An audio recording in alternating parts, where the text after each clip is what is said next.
Hello, dear listeners. Welcome back to another session we have today on this beautiful 26th of February. I'm joined here with Michael on Skype, where he's in Germany. I'm here in Minnesota, the United States. And we are going to continue in the script. What does the Bible tell us about conspiracies? Session 12. Michael, welcome.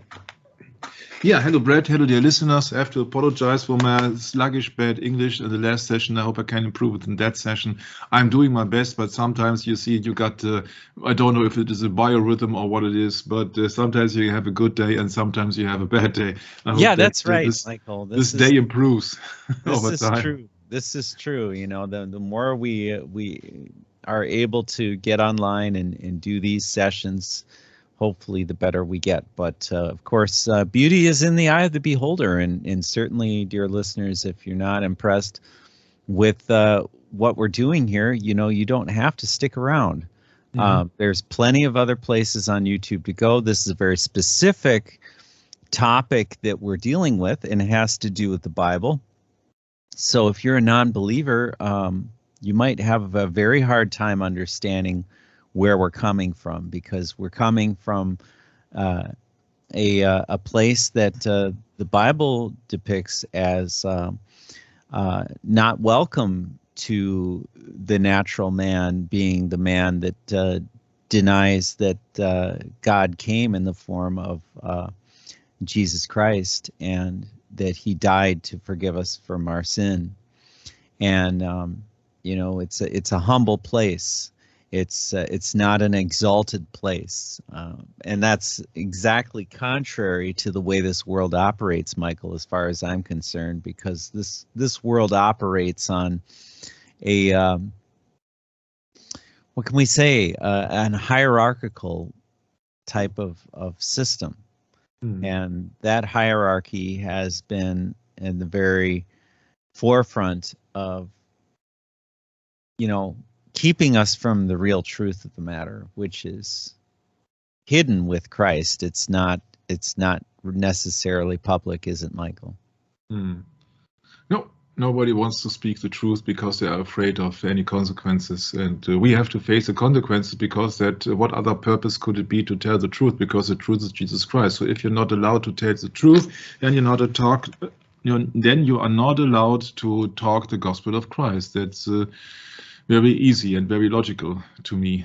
I told you, I said last time, that is my humble personal opinion, that we have to use common sense in everything that we have been presented with, that everything is presented onto us with the so-called media, because they wanted to manipulate, influence, and indoctrinate us. So you have to take everything with a grain of salt and make your own conclusions, draw your own conclusions, and to do it in a way that it would suit the Bible. Last time we were talking about Superman's mission for President Kennedy. Now we are also in the year 1963 already, when I would like to step a little bit back, because now we will approach that the journeys that the President Kennedy did to Europe in the summer of 1963 for several reasons. But going back to the problem of the campaign running for presidency, you see that there was a caption, Big John and Little John. It showed Pope John the 23rd sitting on his throne with his hand on John F. Kennedy's head, bidding him to, quote, unquote, be sure to do what Papa tells you. So that Papa means the dad. So Pope or Papa. Pope means in English Papa, and Papa means Pa, so means dad. Yeah, so that you know that in Matthew 23, it is forbidden to call any man your father, because one is your father which is in heaven. And so the title of the Pope itself is against the Bible. It strikes me actually that these many Roman Catholics actually don't know what it is, because obviously they do not read the Bible. I don't know, but it's so simple that even a very young child can grasp it. You see, this is 23:9, Matthew, Brett. And call no man father on the earth, for one is your Father which is in heaven. Yeah, and so the Pope means father. Yeah, so they're doing everything against the Bible, it seems, and that's their office. Also in Matthew 23, you see that name nobody your father. There's the German portion. And this is the actual campaign, a little bit bigger display here. So Little John Kennedy, the American president, and Big John, the Pope. So who's the mightiest or who the most powerful man in the world? Usually people think, oh, it's the American president. But if you think that comic here, I think that speaks another language, tells another tale. Can't buy the White House. So that was President Kennedy promising the American audience in the 1960 speech that he won't take any orders from the Vatican or from Cardinal Cushing or from whomsoever, that he was only obliged to the oath of presidency to the United States Constitution and not of any Vatican orders or Roman Catholic belief system. Very interesting and very prolific point also. Yeah. And there was another one, which I did not capture here, showing Pope John with suitcases and trunks at the ready, prepared to move into the White House. So that was a very big concern in the so-called Protestant America of the 1960s. So what is left of Protestantism in the United States in 2022? Not much. Yeah. The members of the Kennedy family, going back to 1939, when, as a member of the Vatican Secretary of State, the Pope has met them when they attended the coronation. I will separate that. Coronation of Pope Pius XII in 1939. Pope Pius XII, meaning Eugenio Pacelli, so-called Hitler's Pope, who was then getting into office in spring of 1939. So half a year before the Second World War was taking place. At that time, the father of JFK, speaking of Joseph P. Kennedy, was Franklin Delano Roosevelt's ambassador to Great Britain and was regarded as a prominent American Catholic. So you see here the entire Kennedy family, most likely the eldest son behind the camera, but also John F. Kennedy here. So I don't know, I know that's a very small, tiny picture, sorry for that. At the Vatican, you see here the Swiss Guard. Yeah. I know it's a black and white picture, but I can tell you that the picture seems to be legit, seems to be correct. Yeah, and that's the problem with it. This is the invitation of the American pontiff, Ante Camera Pontifica. His Holiness will receive in private audience Mr. James Roosevelt and wife, Mr. Kennedy, Mr. Houghton, etc. on the day of Monday, the 23rd at 12:30 in the Vatican, 22nd of October, 1933. Very interesting. So in 1933, just when the new, so-called new Pope was elected, not by God, but by man, then family Kennedy or Mrs. Kennedy already went there, Mrs. Kennedy, and then the entire family went in 1939. So they went several times to the Vatican. Very interesting point. There were no ordinary Catholics. You see that the father of JFK was a Knight of Malta, and he was a high-ranking politician. He was ambassador to Great Britain, one of the highest offices that the American government could provide to anybody. That's why JFK's father thought he would have a chance to run for presidency, but he didn't got that chance because officially of his pro-Nazi ties or pro-Nazi sympathizing with the Nazis. So this is the official explanation. I don't know what the actual explanation is. Yeah, so it is very interesting that this title of this book is called Tempting All the Gods. Joseph P. Kennedy in this short time as American ambassador to Great Britain, 38 to 1941. Ambassador means a diplomatic emissary of a ruler. Interesting.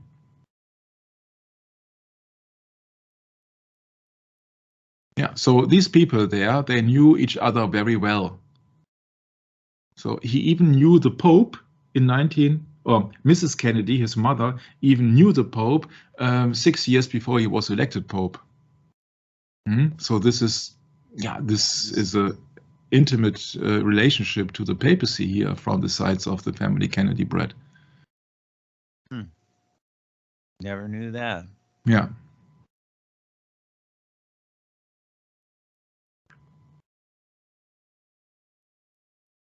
But fate intervened. It was not fate, of course, there is no fate. It was to be Pope Paul and not Pope John who was to meet with President Kennedy in a historic audience.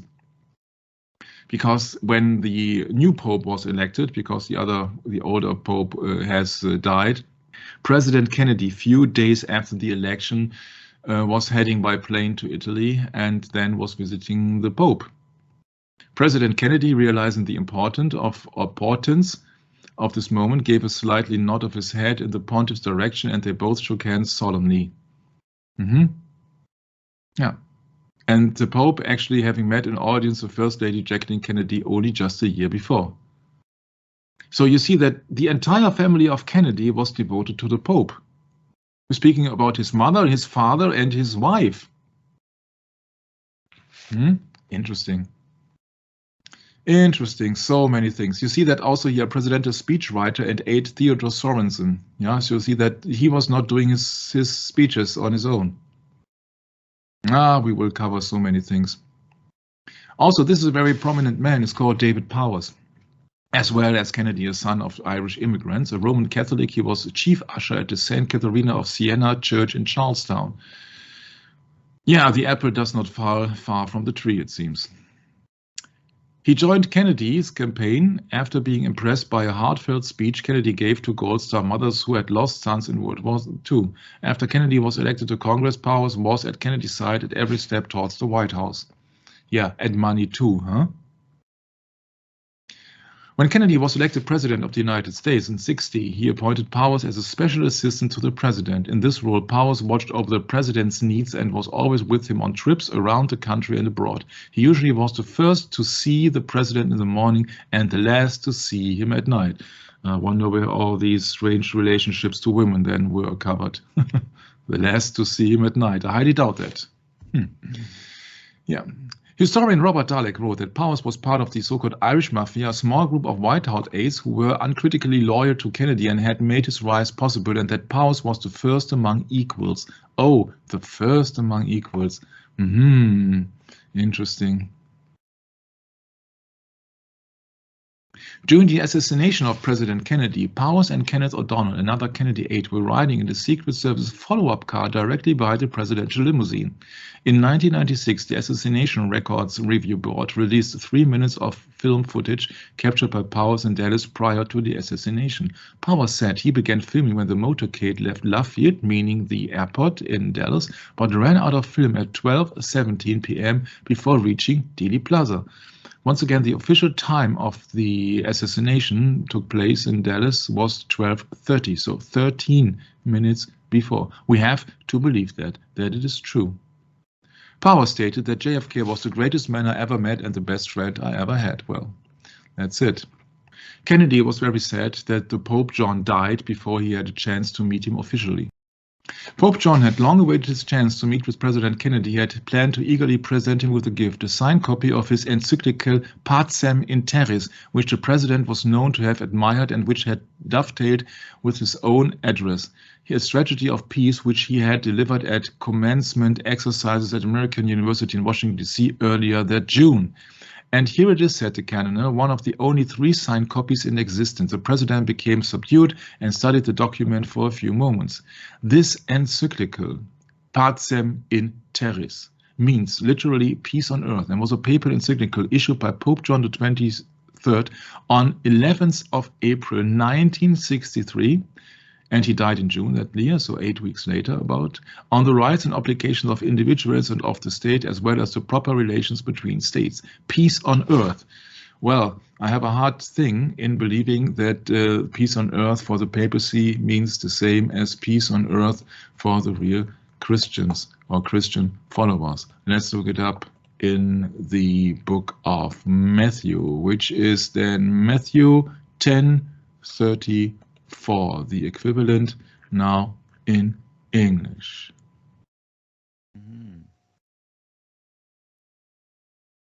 Yes, Michael, in Matthew chapter 10, verse 34 reads, "Think not that I am come to send peace on earth. I came not to send peace, but a sword." Mm-hmm. Yeah, and there's a second verse in the Bible which is fitting. It's John 14:27. Let's look it up as well. John 14:27, sorry. Yes, and that reads, "Peace I leave with you, my peace I give unto you, not as the world giveth, I give unto you. Let not your heart be troubled, neither let it be afraid." Yeah, so the peace that the world is promising and tries to take care of seems not to be the peace that Jesus Christ is meaning. Mm-hmm. And it's also very interesting because out of a sudden, when it comes down to sudden, yeah, it's First Thessalonians, Paul speaking to the people in Thessalonians. First Thessalonians chapter 5, verse 3. And that reads, "For when they shall say peace and safety, then sudden destruction cometh upon them, as travail upon a woman with child, and they shall not escape." Here it's speaking about the second coming of Christ. It's a speaking about the day of the Lord in verse 2. Yes, the great and terrible day of the Lord. Mm-hmm. So what's up when the papacy is coming with an encyclical called Peace on Earth, so that they're actually striving for peace on earth, but this peace of the papacy, which means the peace of the wicked one, of The peace of the Antichrist, yeah. Yeah. Yeah, the man this of is sin. the encyclical.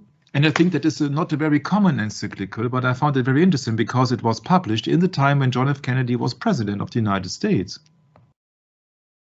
So I think it has to be reckoned in that Kennedy also wanted peace, but what kind of a peace? Because I think he would get along because he was a kind of a mirror to Pope John the 23rd. But then in the last year, he had as his presidency, and he had to live 1963, he was confronted with a new Pope.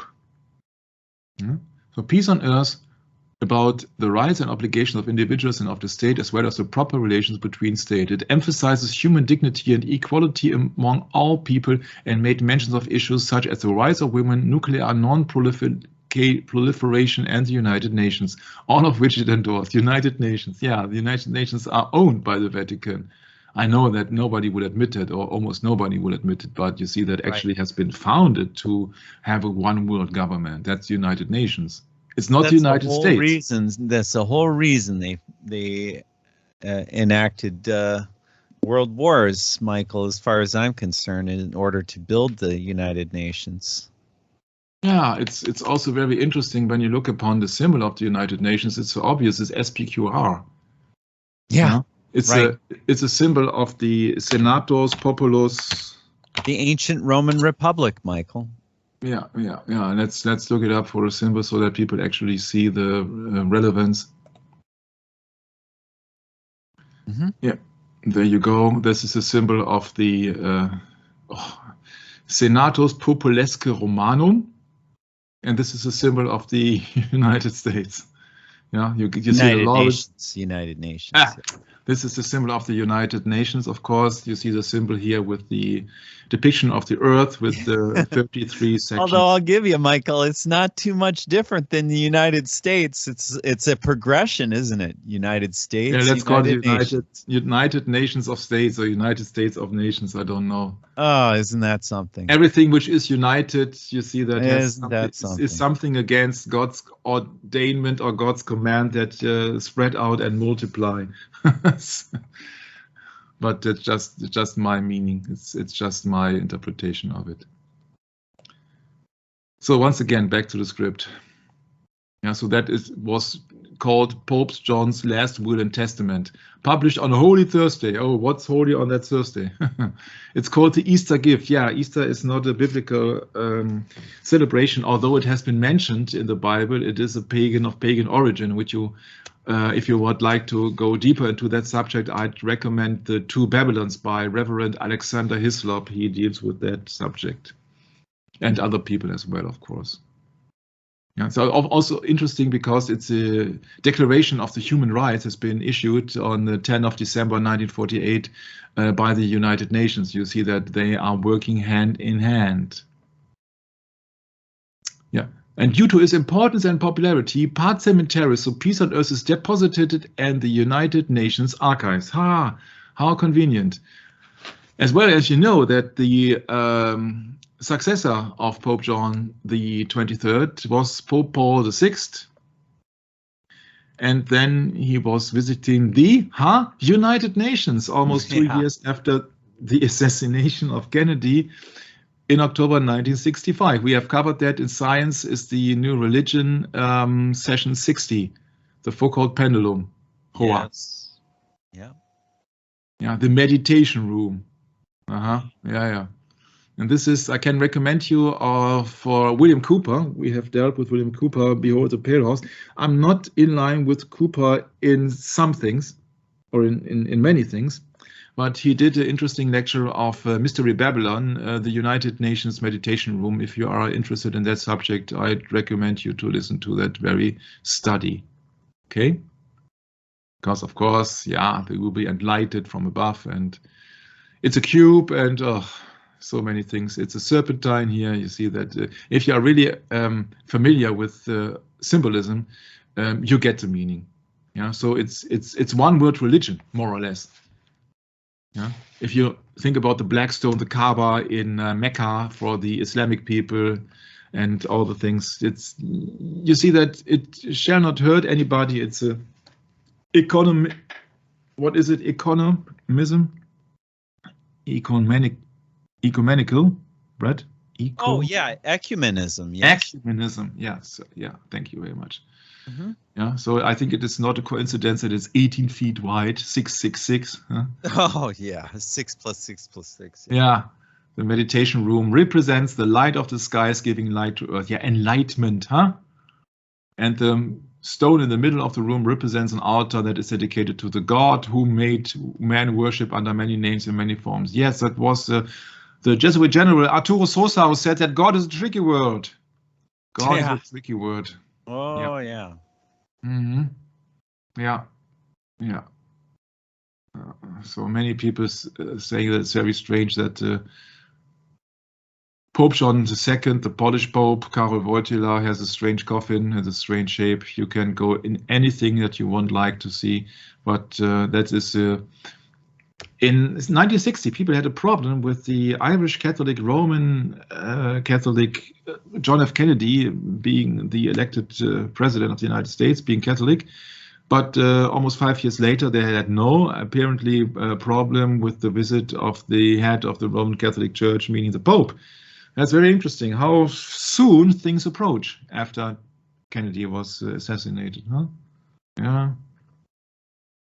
The ceremonial staircase in this temple, this is the official explanation by the reporter on that occasion of the visit of the Pope to the United Nations. They said that how prominent the Jesuit Robert Bellarmine would be very satisfied by the visual proof of the Earth rotation, which is absolutely futile, absolutely BS. But you have to listen to session 60 and 57, 58, and I don't know how many sessions again. JFK told his Cardinal Cushing that in his audience with Pope Paul, the Pope has presented him with a replica of Michelangelo's Pieta, which depicted the Blessed Mother Mary cradling the body of Jesus. Yeah, this is the old pagan trinity, Father, Mother, Child. The Blessed Mother Mary and the crucified Son. Of course, Jesus has only been depicted as a baby or as a dead body in the Roman Catholic Church. Yeah, that was this year. Of course, almost depicted as dead, powerless. Yeah. Who's on top? It's Mary. even if you use the very basic symbolism here, then Mary obviously is on top of Jesus.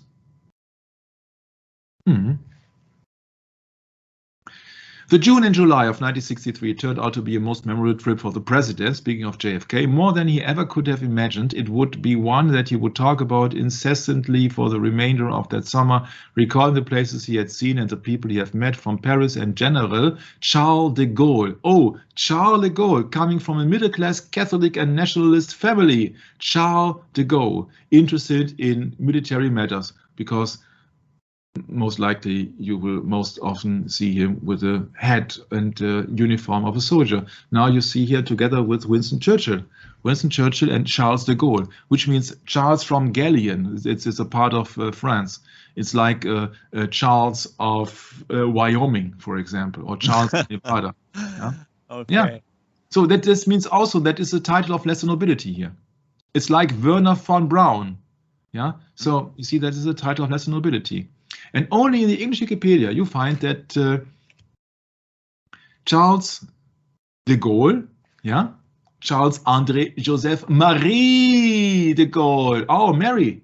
Yeah, this is Mary in German and France, and so Marie means Mary, was born on the 22nd of November, the same day that JFK died, 1819, in the North Department. And he was raised in a devoutly Catholic and traditional family. Yeah. So his father, Henry de Gaulle, was a professor of history and literature at a Jesuit college and eventually founded his own school. Oh, does that remind us of something? A professor of history and literature at a Jesuit college, Brad. Right. Yeah, but it's interesting that he's coming also as well as from the Catholic and as well as a Jesuit background. And he was made the ruler of a state in the state of France.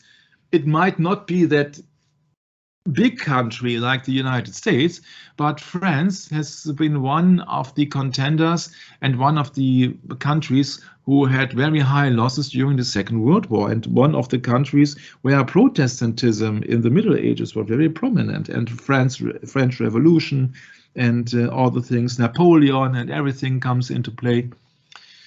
So France is one important nation. And his father was a professor and at a Jesuit college. The General Charles de Gaulle, yeah, is a general. It's the same as the general of the Society of Jesus, yeah, yeah. And in that book here, the General Charles de Gaulle and the France he saved, from Jonathan Fenby, there's one title here, that Minister Leon Blum, a henchman of Satan. I always look upon these little words when I have the ability to do so. But he was being born under the Christian, so-called Christian, so Roman Catholic name, like Charles André Joseph Marie. His education at Catholic schools, the first was run by the Brothers of the Christian Schools of Saint Thomas Aquinas. Haha, the one who's mixing the holy with the profane, so the Bible with Greek philosophy, which he entered when he reached the age of 5, a curly-haired boy who had just started wearing trousers instead of smocks. In 1900, he moved to the Jesuit College of the Immaculate Conception in the Rue de Vaugirard, which had evaded the ban on schools run by unauthorized religious congregations by turning itself into a private trust company. Aha, trust. Very interesting. Don't trust any trust. But you see that where all that comes down from, you won't find any Christian who's running a state. Even has a high office, obviously. Yeah. When legislation against religious schools led to the closure of the College of the Immaculate Conception in 1906, Charles was sent to another Jesuit college in Belgium. It goes on and on and on and on and on. The future will be great, he said, speaking about the Jesuits. Very interesting.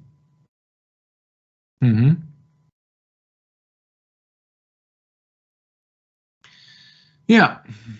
And of course, you have many more prominent Jesuits everywhere. But where to start and where to stop? Where to start and where to stop? Jesuit schools everywhere, especially in Belgium, of course. Belgium is a country which has been founded as with the purpose of splitting Germany, for example, and France, that they don't share a common coast line, so that there are countries in between who served as a, as an area where they could be separated or controlled, more or less. And also Belgium is very famous for having many, many high schools which are Jesuitically controlled. Yeah. So there are many, many, many people who are going to Jesuitical schools. Yeah. So once again, back to Kennedy. Kennedy talks in London with Prime Minister Harold Macmillan to a meeting with Konrad Adenauer, the then Chancellor of West Germany. That is Mr. Konrad Adenauer, then the first Chancellor of the new founded so-called Bundesrepublik Deutschland, which means the Federal Republic of Germany, 1949, okay. So this is Konrad Adenauer. Meet Konrad Adenauer, the first Chancellor of the new founded Bundesrepublik Deutschland, which means the Federal Republic of Germany. Okay. Sorry. Yeah, and what's he wearing here? He's wearing a cape, once again, like Superman or like the official clergyman, with a cross. So like the Knights Templars, yeah? Holy Roman Empire Templar of German cross? nations. Yeah. Yeah. It's always the same. It's always the same. And later on, after he died, there were published many, many, many interesting documents that there were black money for financing his party, so-called Christian Democratic Union, which has nothing to do with Christians, but everything to do with the Roman Catholic Church. So this is the party of the Roman Catholic Church. So CDU means the Christian Democratic Union, but actually it must be the Catholic Democratic Union. Yeah. And about the small, but very wealthy country of Liechtenstein, which most likely nobody will know in the United States. I don't know if everybody has ever heard Liechtenstein. Liechtenstein, it's a land in Europe.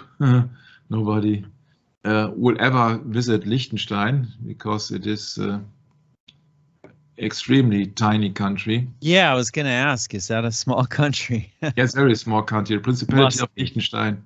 Yeah, so it's that big. Between Austria and Switzerland. Yes. Oh, correct. Very interesting geographical location, Mike. Yeah, of course. Yeah. Yeah, you see then to compare it, this is Germany now, and Germany is maybe that big as, I don't know, maybe a state of Nevada or so. And this is just a small portion, like maybe New Jersey or something. Yeah. Yeah, I don't know how tiny little thing. Very tiny, very tiny.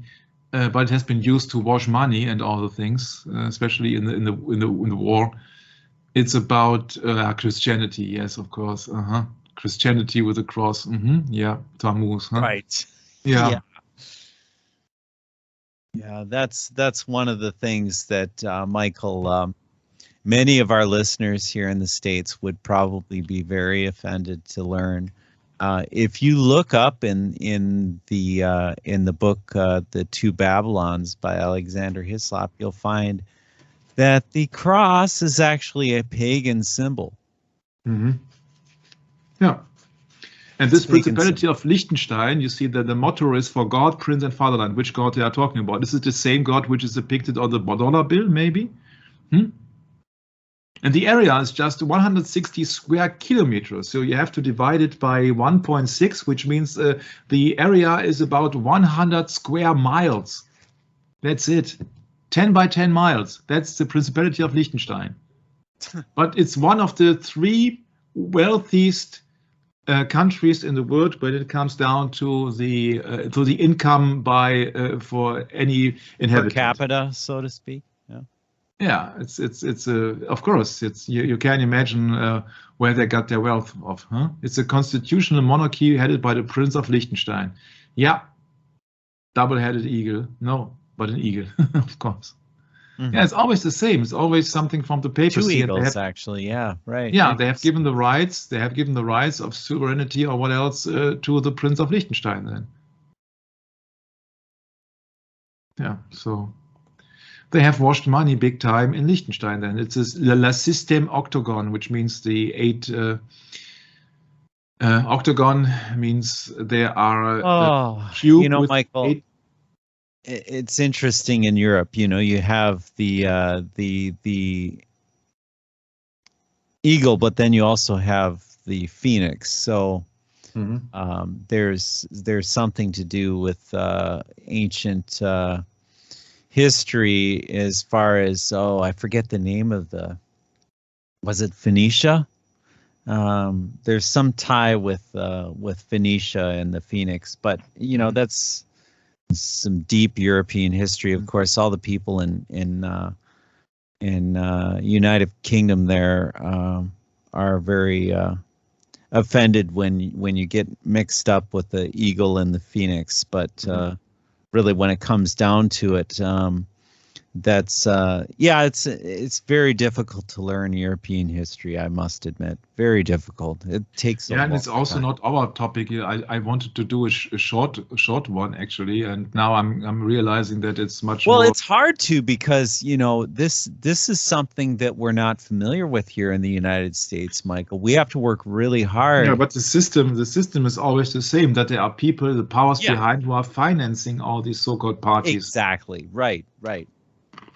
Now, so we have to understand at least the basics of that in order to at least get some kind of grip on what's going on, Yeah, you see that in 1962, your President Kennedy was still in power.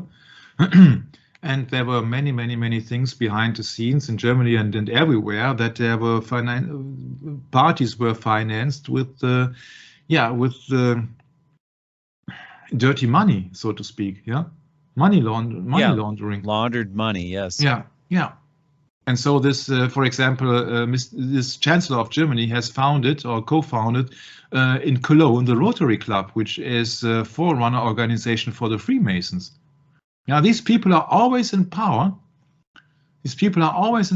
And every chancellor in Germany, for example, Chancellor Kohl, who officially has made the unity of Germany perfect, he had money which was illegal, and he didn't tell anybody where he got his money from. Yeah, so he had lost his job, but he did not go to jail. He was not persecuted, because he had a high official position. Yeah, so you get away with that. Yeah. So Mr. Chancellor Adenauer was a founding member of the Rotary Club in Cologne, and was member until 1933, when the Nazis took over the power in Germany. Yeah, and he was member of the Zentrumspartei, the Central Party. Yeah, Central Party. Yeah, so that's a party who gave Hitler the permission to power, and also there were some people. One of them, the leader of the party, was one of them who signed the German Concordat with the Vatican in 1933. Oh yeah. These people are always serving the Antichrist or the papacy or the Roman Catholic system. Yeah. He was the first chancellor in Germany in 1949, when Germany was, or Federal Republic was founded, and therefore there are many people behind the dictators. This is German portion, of course, from Leo Herbert Lehman, and you see also what is going on, or what has going on behind the scenes. Yeah? It's behind the scenes. It's behind the scenes. The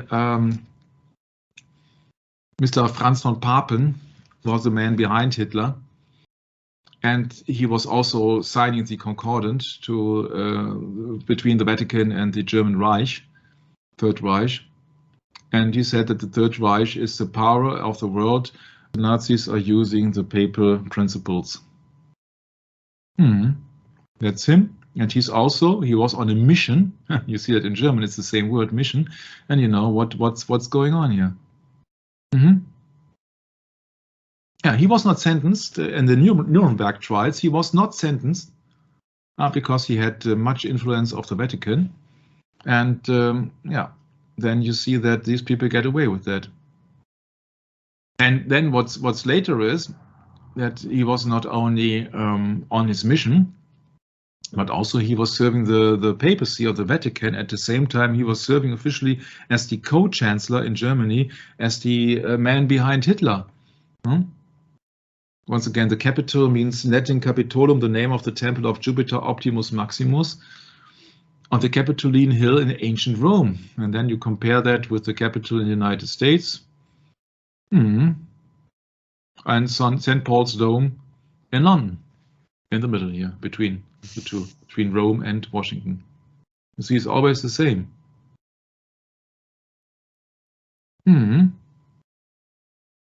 Yeah. So these people are serving, and also Mr. Franz von Papen was a sovereign military of Malta. He was a papal camarera, which means somebody who is taking care of the money of the papacy. And Konrad Adenauer has been accused to be a honorary knight of the Teutonic Order. Teutonic means a German tribe, old German tribe. And you see, if you see that symbol here and you see the symbol on his cape, then you know that, oh yeah, there's something, like could be something to it. It's a German order. The first order was helped to retake Jerusalem from the Arabs in the Third Crusade. So that is way back before the Jesuits ever existed. Yeah. So I will skip this because it's yeah, that's right. The Sovereign Military Order of Malta is 900 years old now. Yeah, More and than it's running and running Switzerland as well. You see sure. The symbol of Switzerland. Well, and that's the thing, Michael. You know, when you discover this and you study this for your own, you know, for your own knowledge, it's very disturbing, actually. Very disturbing to know that all of this power is concentrated in the Roman Catholic hierarchy. One for all for one. It's not a song of Bryan Adams at the moment. It's just the motto of the Swiss Confederation. Wow. Yeah. Yeah, you find it everywhere. Don't ask what Alan Dulles is about. Yeah, they have a Jesuitical brother. They are Knights of Malta. What do you expect? What do you expect to achieve such a high position at these guys? He was once the director of the CIA. You won't get any director of the CIA if you don't go in line with the policy of the papacy. I'm skipping once again because it's... Yeah, and now with the climate news, it's also wealthy children here. It's not only Greta Thunberg, but Carla Reemtsma. She's related to one of the biggest cigarette manufacturer here. Yeah, these are not the usual John Doe children. They are not. They're indoctrinating the people. They are being financed big time because they are coming from wealthy houses. The father of Greta Thunberg is a director, and he's busy with the Swedish. He's coming from Sweden. He's busy with his Swedish monarchy, and he's working for the Swedish Royal Theatre. Yeah, so that he's busy writing scripts, and I would like to see the script for his child and his girl Greta Thunberg. Of course, Greta Thunberg is visiting the Pope. The Pope is totally in line the climate policy. There's much coming in. So you see that they control the weather. And we will handle that matter in the Kennedy assassination and this conspiracy series here. So let me surprise you what's coming up in the next session. And it's also been depicted here in the Bible. Yeah, that children won't obey the parents anymore. Although in the Ten Commandments, it is the other way around, that children has to obey their parents and has to respect their parents. But you see that it has to be everything around. Where is it? Oh, it's Colossians 3:21. I did not catch that. Colossians. Or Colossians 3. Nowadays, when children got all their rights, etc., etc., etc. Yeah, children have to obey the parents. Yeah, but nowadays children are blaming their parents for spoiling the planet, which is not a planet, but they don't know, of course. Yeah. Yeah, and in Colossians, so Colossians 3:21. And the brother shall deliver up the brother to death, and the father the child, and the children shall raise up against their parents and cause them to be put to death. Children shall rise up against their parents. You see, this is the absolute contradiction, the opposition of the Ten Commandments. So we are approaching the age of pure Satanism, and people won't recognize this because they think that it's absolutely natural and logical what they are doing, because they are being indoctrinated in a school and educational system. Well, and actually that is natural, Michael, because it's the nature of man to be fallen. You see, yeah. It's not the nature of man to follow Christ and to obey his word and to abide in his law. That's not the nature of man. Yeah, so you got many corrupt politicians. Everybody in Germany knows who's depicted here.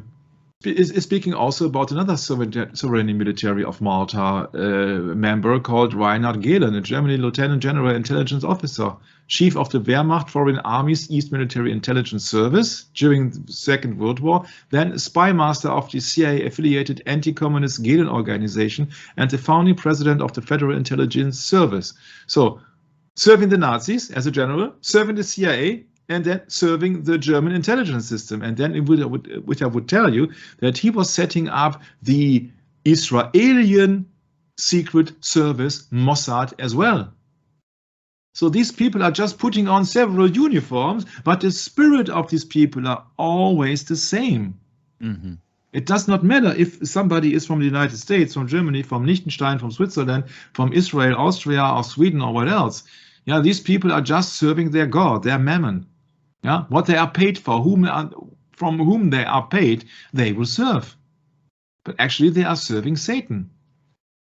It's always the same. The United States is not anti-Nazi. When they got use of the Nazis, for example, of Reinhard Gillen, to set up the runner-up of the OSS, of the Offices of Strategical Services after the Second World War, and came up with the formation of the Central Intelligence Agency, they used the help of the captured German East Military Intelligence Service, a German lieutenant general, so a high-ranking Nazi. And as well as in that special, when I would mention that in the last session, from the Operation Paperclip, all the captured German scientists for the National Aeronautic and Space Administration for the United States of America. Yeah. If you got something to offer, there's something which will buy it, or something who will buy it. But it's always the same. These are Sovereign Military of Malta members. This is a high-ranking Nazi. There's no difference because they all are serving the Pope, the papacy. Right. If you wear American badge, if you wear a German badge, if you wear a Russian badge, or what else, it does not matter. If you are a Sovereign Military of Malta, you are serving the papacy. That is your duty. That is your sworn oath. Yeah, that is the supreme commander. Yeah. That is the supreme commander. That is my absolutely spot on number one example is Reinhard Gillen. And I think you will be very surprised to learn in maybe session 30 or so that he's also related to the Kennedy assassination. It's unbelievable. You see that it's mess everywhere. Yeah.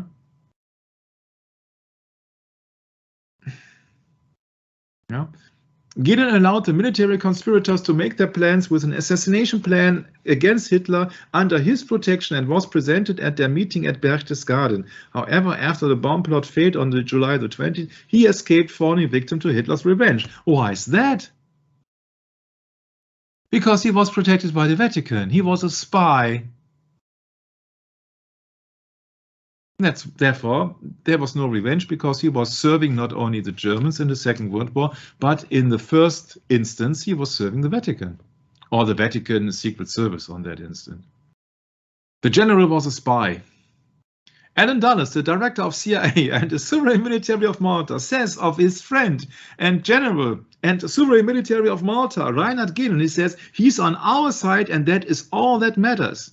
And he's not speaking as an American about the German. I think he's speaking about the Knight of Malta, about the Knight of Malta. Mm-hmm. That's right. But that is what the usual public is not aware of, and don't realize that there is an organization behind the organization, or if you like to say so, that is the, what is it? The secret government? Yeah, it's a private affair. It's not public. Mm-hmm.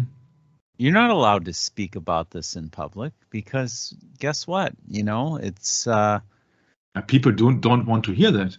It's a big club and you're not in it, right? So no, they don't want to hear it. Of course not.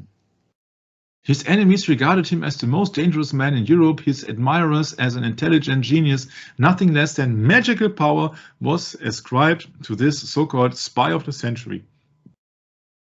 Yeah, magical powers. And you know what it's all about, huh? What it's all about. It's all about religion. Yeah, that's right, Michael. The general was a spy. Yeah. It's not known for the general public. It is absolutely unknown to the general public who's really not only the force behind, but that there are people out in the open who are not only serving the people as politicians, this is just the exoteric, but are being used as puppets to show to the general audience, and secretly, intimately, they are serving the papacy. Like Konrad Adenauer, like Charles de Gaulle, and many other people, like Reinhard Gillen, like Allen Dulles. Yeah.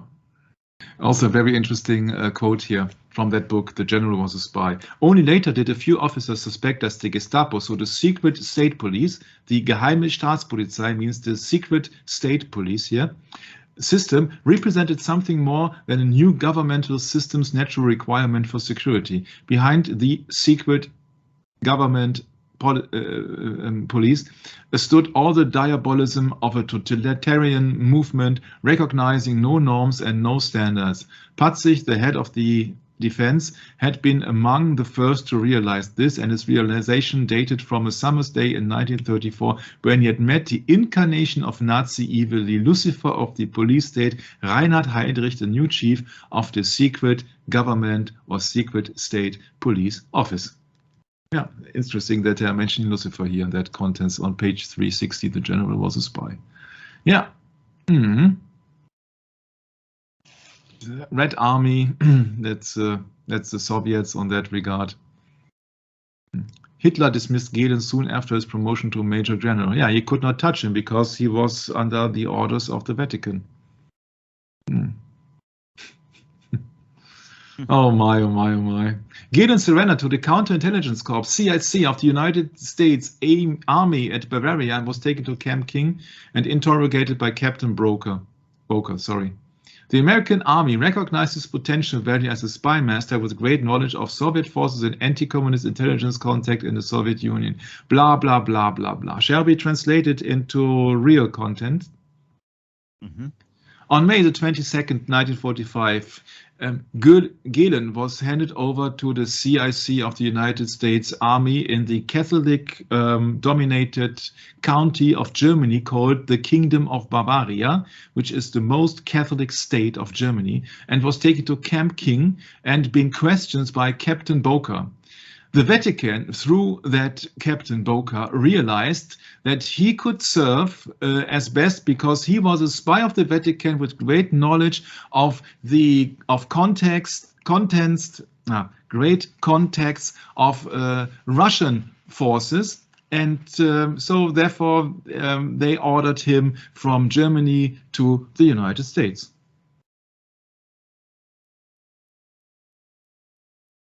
So the official history, you see, that is just one on the outside, on the surface, but it has nothing to do with the real truth with it.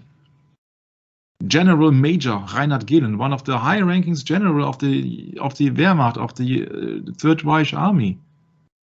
And he's founding then with the Wild Bill Donovan the CIA. Give me a break.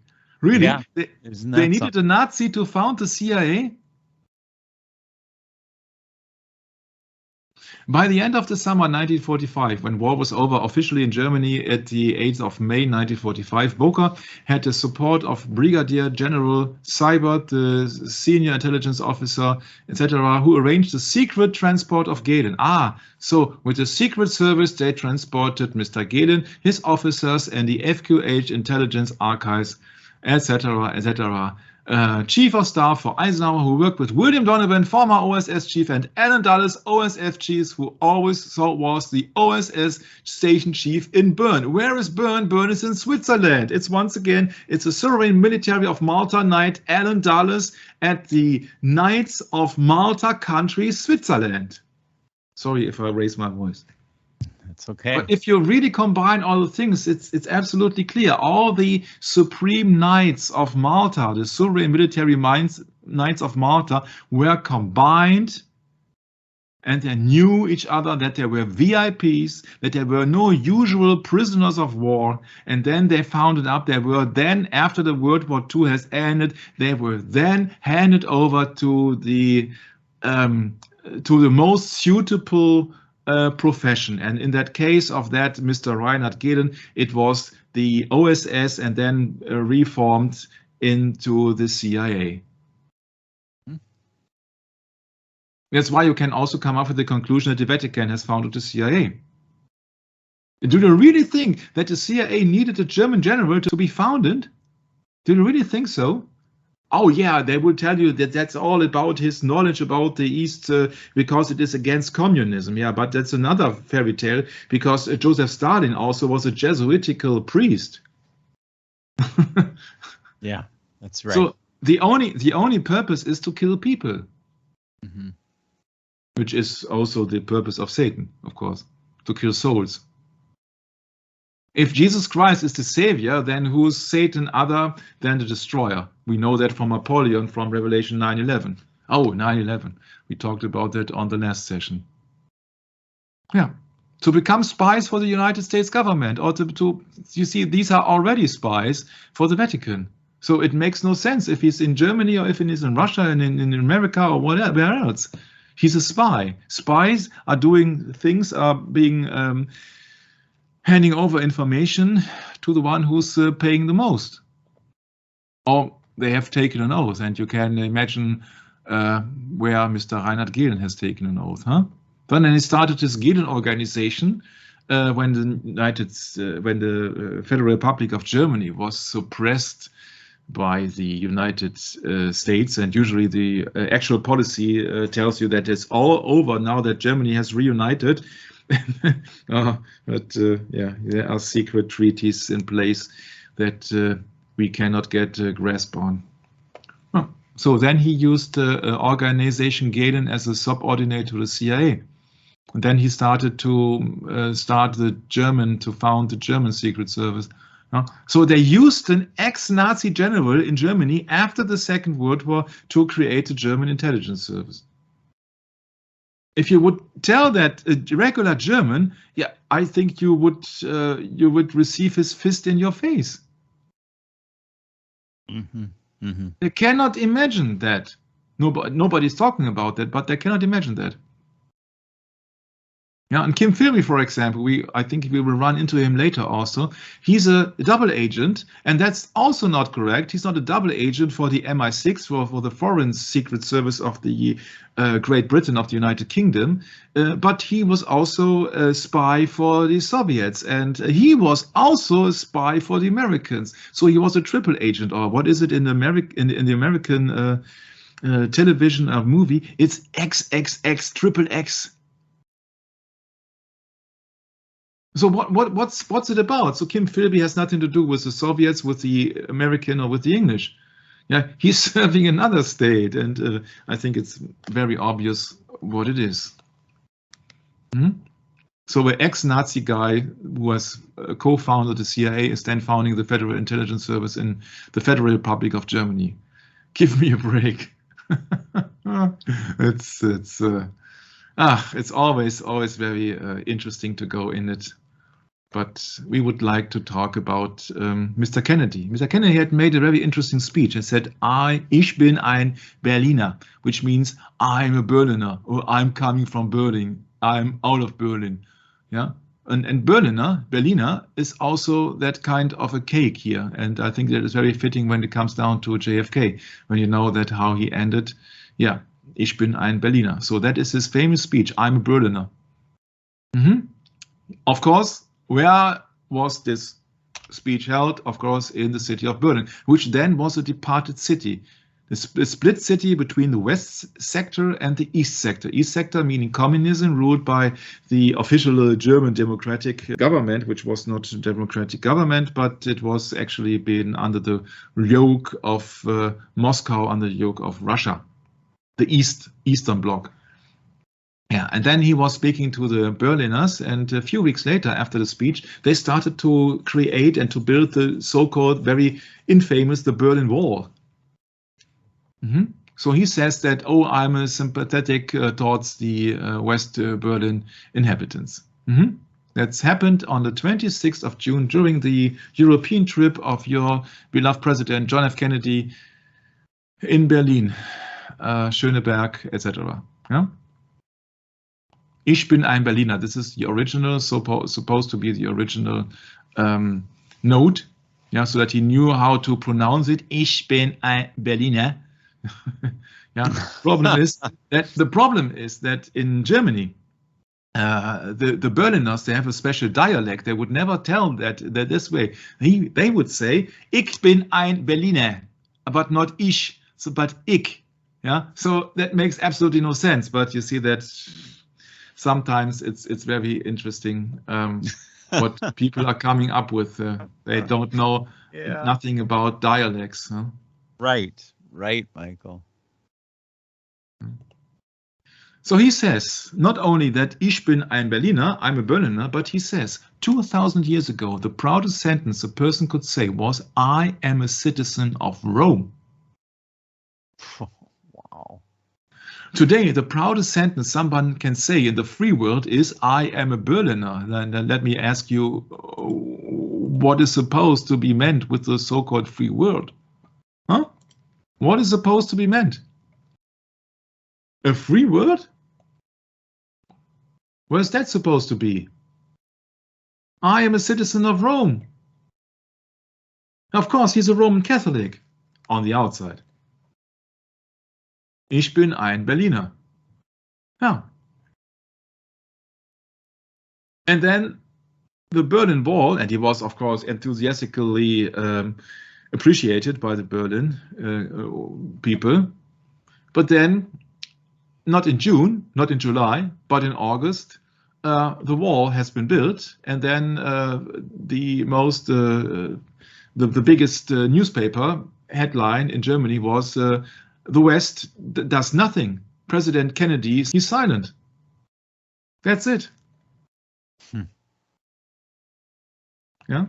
So on 26th of June, Kennedy says, I'm a Berliner, and then in August they started to build the Berlin Wall, Berliner Mauer, Berlin. There's an R missing.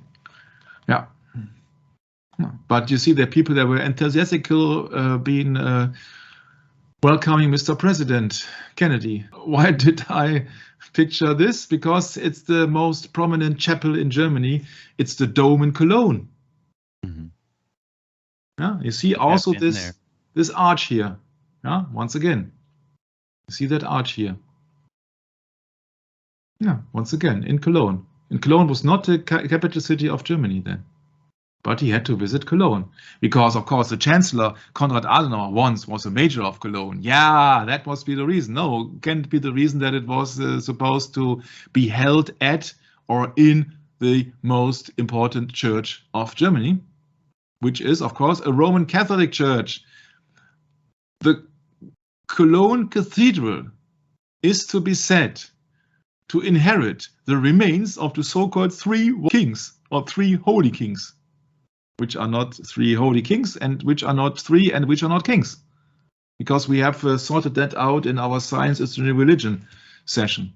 Yeah, but this chapel here, Cologne, proclaims that they carry the remains of the three holy kings. And there is especially a public feast day, a Roman Catholic religious feast day on the 6th of January every year for the memory of the three holy kings who never existed.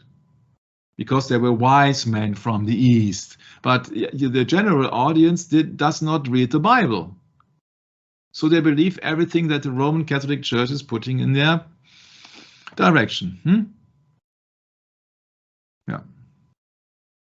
And they also are using here a roofless car. That's Archduke Franz Ferdinand started also with the assassination of Archduke Franz Ferdinand. Also started officially the First World War. Yeah. Yeah. And that's what people do not get, that it has a special meaning. Yeah? Cologne, a very big city here.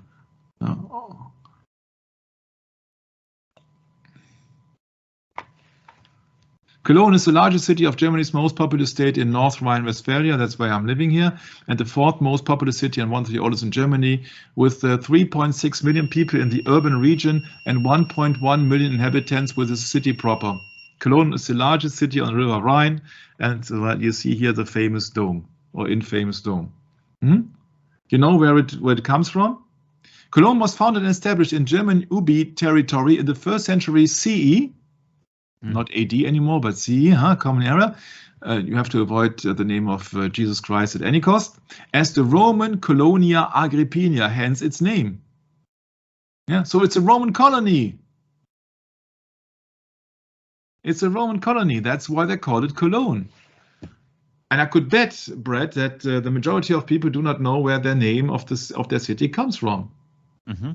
Because in Germany it's called Köln, so we don't see colony or Cologne in it. Yeah, it's right. A bit Köln. It's a bit different here. I've been there. Yeah, I visited your country. We shall close down that session here because we have talked about Reinhard Gillen and we have talked about German chancellors and French generals and Allen Dulles and all the things about the Supreme Military of Malta. We will go into John F. Kennedy, especially, of course, in the next upcoming sessions, and there will be much sessions because it's a very interesting subject, I think, especially for American listeners. When you have to deal with an interesting former CIA official called E. Howard Hunt.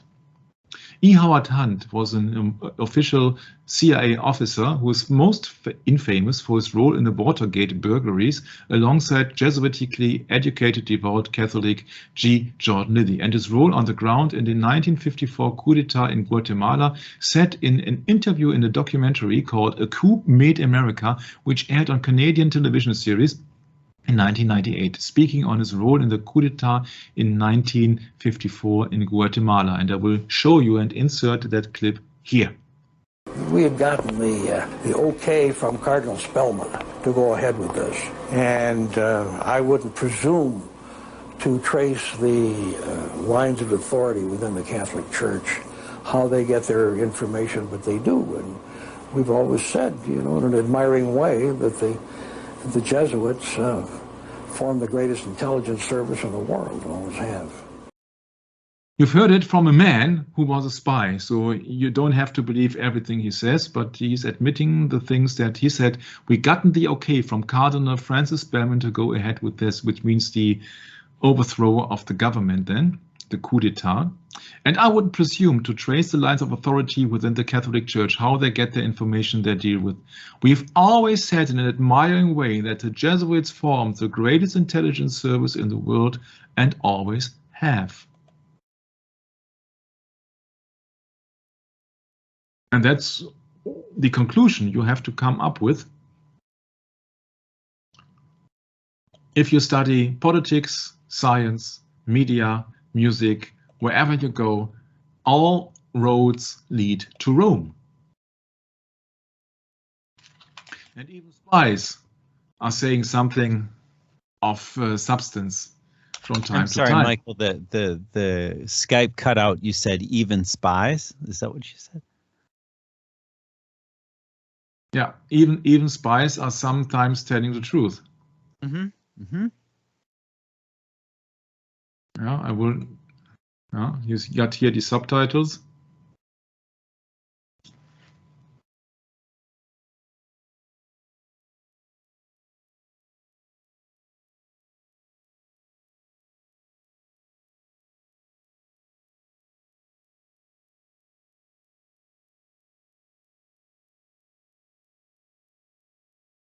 They should rise up against the communists in Guatemala and overthrow them, says the priest. And then the CIA took that pastoral letter and airlifted it around Guatemala. I didn't author the letter myself, but I think propaganda shop turned it out that he gotten the okay from Cardinal Spellman to go ahead with this. And I wouldn't presume, he said, to trace the lines of authority within the Catholic Church, how they get the information, but they do. And we've always said, in an admiring way, but the Jesuits have formed the greatest intelligence service of the world. Yeah, and I think with that freeze frame,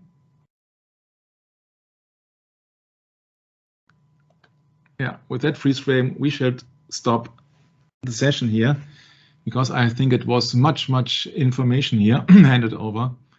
And don't miss the next upcoming sessions. They will provide you with many more informations. And although it may seem a bit much from time to time, let me tell you, it's so fascinating when you discover the truth.